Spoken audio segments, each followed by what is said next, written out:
Welcome into another edition of Buffalo Game Day Recap. I'm AJ Feldman. Joining me shortly from Highmark Stadium is Sports Director Thad Brown. Another week, another tough loss, another game with a lot of questions about who the Bills are as they fall 41-15 against the Indianapolis Colts. Jonathan Taylor, 5 touchdowns. He runs all over the Bills, and the New England Patriots, they're on a winning streak. They now sit atop the AFC East. We now bring in Sports Director Thad Brown. Thad, we'll get to the important question right away. Are you playing against Jonathan Taylor in any of your fantasy leagues?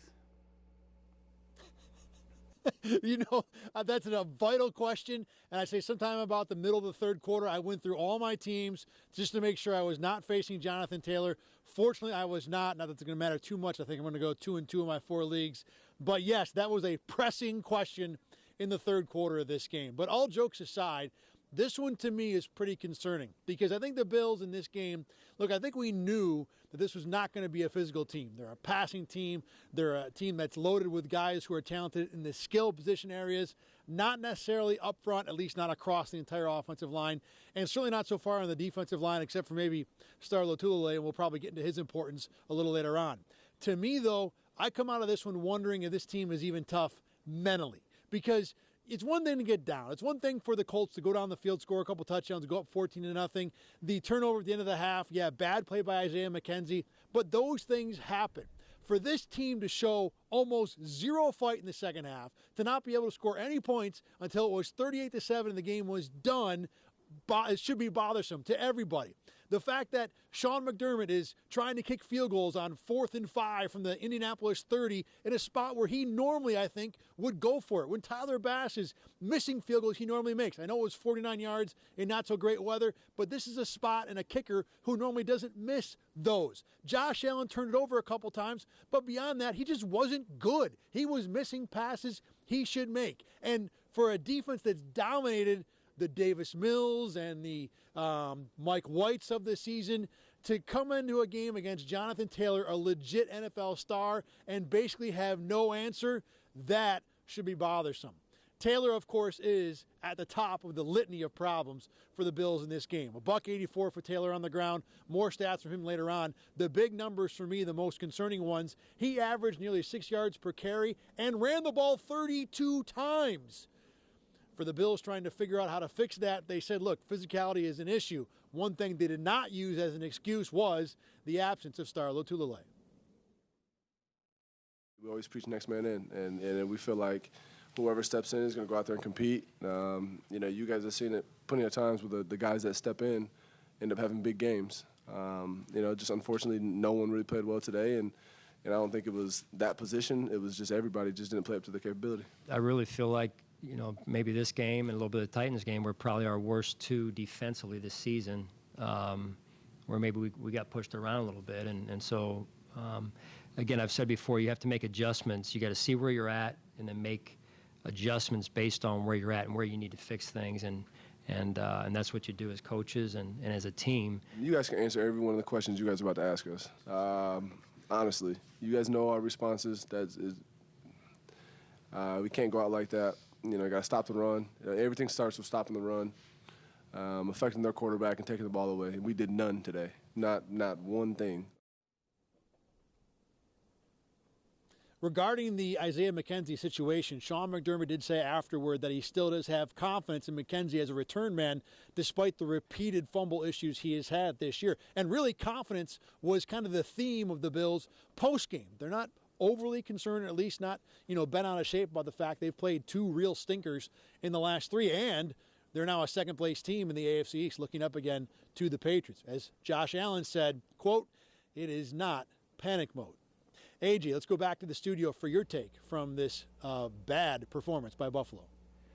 Yeah, we've talked about the Bills' schedule this season, how they, like you said, they have beat up on the bad teams. So far, they've played 3, above-average quarterbacks this season. They've faced Patrick Mahomes when the Chiefs were at their worst. They took care of business there. Ryan Tannehill, Derrick Henry, they crushed the Bills. Jonathan Taylor, Carson Wentz, they crushed the Bills' defense. For this Bills' defense, They have not played well against the good teams so far this season. Like you said, they are not that physical, and it's strange, especially on the defensive side. You know, it's not like they're a finesse team. They have good linebackers. They have good defensive linemen. They are just getting overpowered by these teams, and it's very concerning. I don't know what you do at this point of the season. You just got to look yourself in the mirror and play better, play more physical football. The offense, it was a weird game for them. They only had 3 drives in that first half. They were driving, they went backwards twice on penalties, they got the interception. Bad decision, Allen tried to force something, bad play. Then they scored a touchdown. They looked good. You know, maybe it seemed like they were going to get the ball moving. They scored the touchdown to Diggs. Then the fumble, then they run out of time in the first half, bad clock management, and then things just fall apart in the second half. They go 3 and out, they kick the field goal. Like you said, a very questionable decision.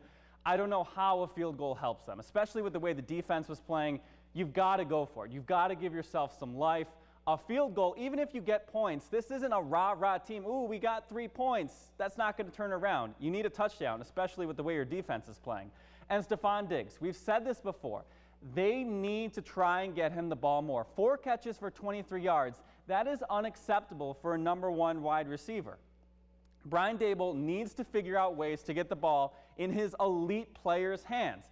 They need to give him screens behind the line of scrimmage. They need to give him end arounds. They need to have him in the wildcat. If it takes him snapping the ball directly to Stephon Diggs, I don't care. He needs to touch the ball more than 4 times. This is an offense when things are going bad. He is one of maybe your only top player other than Josh Allen. He needs to get involved more. This is, we don't hear from Stephon Diggs after the losses. I wonder what's going through his head right now, because he is not getting the level of production he has in the past, and this offense is not playing well when they need to rise up most to the occasion. Let's head back out to Orchard Park, where the turnovers and the defense once again costly, both on offense and on special teams this time. They just turned the ball over way too much to win a football game today. Yeah, AJ, for sure. And really quick to speak to your Stephon Diggs point, I will say I went over to the sideline a couple times in the second half just to kind of get a gauge of the mood there. And Diggs was one of the few guys that was still up. He's not a cheerleader, but at least he's like, come on, guys, still focused, still ready to go. A lot of the rest of the Bills seemed mostly in a daze. Now, this offense, for the second time in 3 weeks, played without 2 starting linemen, Spencer Brown and John Feliciano. And for the second time in 3 weeks, it seemed to render them toothless. Buffalo got only 6 points in Jacksonville, and the only reason they reached double digits against the Colts was thanks to a garbage time fourth-quarter touchdown. Now, no one's confidence is shaken. The connective thread that the Bills pointed to in those 2 games was, like AJ said, turnovers. We're a really good football team when we don't bite ourselves in the butt. Again, what we put on that field today is not who we are. I got a lot of trust and a lot of faith in our team, and there's no secret that we need to do a better job on all fronts. You cannot turn the ball over. I mean, we turned the ball over 4 times today, and it led to 21 points. So you just can't do that. And this team feasted on taking the ball away, and then we turn it over not only on offense but on special teams. You can't do that and expect to win. You make it really hard on yourself. I think it kind of goes in the category of flush it and just let it go and move on. Like we have a game in a couple days. We ain't play our best ball. It showed. Offense, defense, special teams, we got the parts that we need to succeed. You learn a lot from games like this, and we're going to get right back in the film room and get ready for Thursday. But I think it's good to have a game coming up quick so we can get that bad taste out of our mouths. Now, to be fair, the number of players who should share the blame in this game is every single person who was active, all 48. But there's only one guy who's the quarterback, only one guy who's making $258 million, and that's Josh Allen. And frankly, he has got to be better. If he's going to pay all that money or get paid all that money and be the franchise guy, at some point you need him to lift the offense out of the doldrums a little bit. I know it wasn't perfect today, but if it has to be perfect for Allen every time, then this is not going to work with Josh Allen as your franchise guy. It wasn't just the 2 interceptions today. It was the fumble that won't go as a fumble lost, but it might as well have been a turnover because the Bills lost so many yards, took them out of reasonable field goal range. Tyler Bass missed at the end of the first half. Josh Allen, if he is going to be the guy, I know they preach 111th here. Sometimes he's got to do more than 111th. And in this game and against Jacksonville, when the chips were down a little bit, Allen was nowhere to be found in terms of being a legit franchise guy. AJ, let's go back to the studio and hear some of the numbers from this game. I'm sure they're all going to be picture perfect for Bills fans. Yeah, they weren't. Josh Allen, 21 for 35, 209 yards. Like you said, 2 interceptions, did have 2 touchdowns, but the second one in garbage time. Josh Allen not rising up to the occasion once again. Stephon Diggs, 4 catches, 23 yards, 2 touchdowns. Only 4 catches, 23 yards. You can't have that out of your number 1 receiver. The run game doesn't do much of anything, and Dawson Knox, the leading player receiving the ball, 6 catches for 80 yards. Not a great day for the offense, to say the least. For the Colts on the other side, Carson Wentz didn't really need to do much of anything. He just throws for 106 yards and a touchdown. That's because Jonathan Taylor was ruining everybody's fantasy games if you played against him. 32 carries, 185 yards, 4 touchdowns, 1 through the air. He was doing everything, and the Bills can't get out of their own way. 2 missed field goals, 4 turnovers, as the Bills suffer a tough loss to the Indianapolis Colts. Like you said, Thad, the Bills were without 2 offensive linemen starters today. John Feliciano still out with injury. Spencer Brown on the COVID list. Now, both Deion Dawkins and Sean McDermott asked kind of about missing 2 players on the COVID list, their low vaccination status.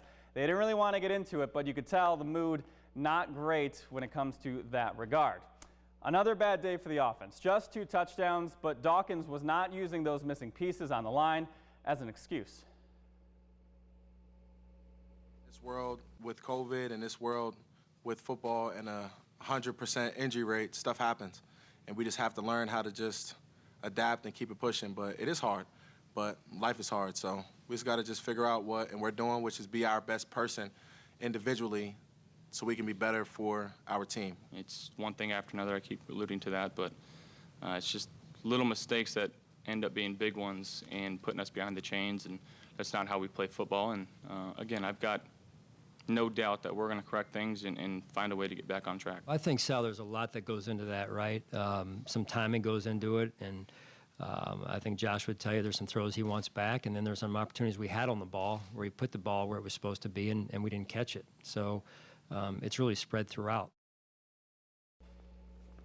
Now, Thad, if there was a silver lining from today's press conference, is that they do not have to sit out in this game for very long. The Saints, they traveled to New Orleans to take them on Thanksgiving night, and Thad, the Bills looking forward to getting back out on the field. Oh, man, they're going to need that game like the worst, in the worst way. And it'll be an opportunity for the Bills, obviously, to erase this. They talked about the fact that it'll be, good that they got to flush this one quick, move on, and get on to that Saints game, and how big it will be to kind of flip the script a little bit. Most importantly, this team is very confident that what happened in this game against the Colts is not something that's going to fester and affect this season long term.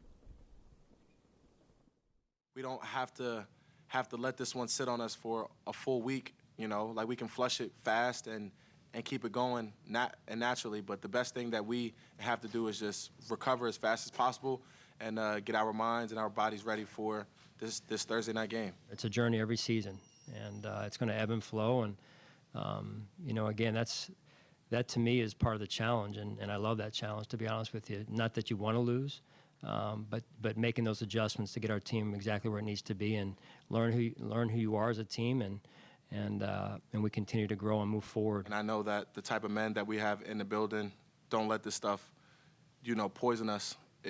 It'll help us, It'll help us when it matters, and we're just going to have to just eat this one up and just take it on to Thursday night. Now, that might be a little bit easier said than done after what we've seen from the Bills over the last 3-4 weeks. Remember, this was supposed to be the part of the schedule, 3 games against really bad teams, and then a home game against the middling to decent Colts, where the Bills should make some hay on their schedule. Instead, they went only 2-2. So let's call a spade a spade. You know what this Bills team is right now? They're soft. They're soft up front physically, and they're soft up here too, because the moment they get punched in the mouth, the moment they face legit adversity, they have no answer for it so far. Now, I think some people will look at the fact that the Bills are second place again to the Patriots, and we're right back to the drought era, New England dominating the division, and the Bills won't be able to catch them.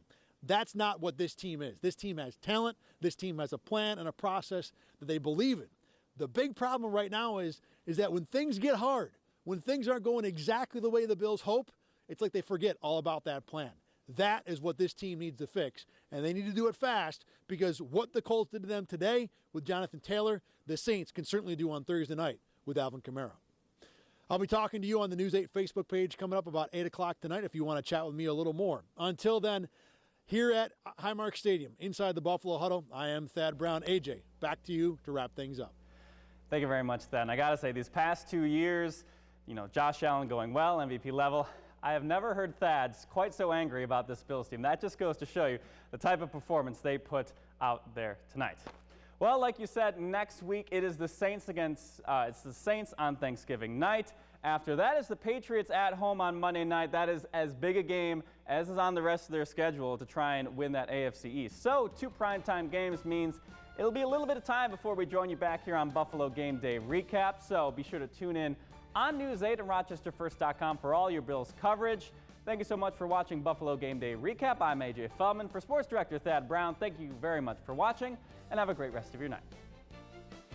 Follow News 8 wherever you are on RochesterFirst.com, Facebook, Twitter, and on our app for news and weather.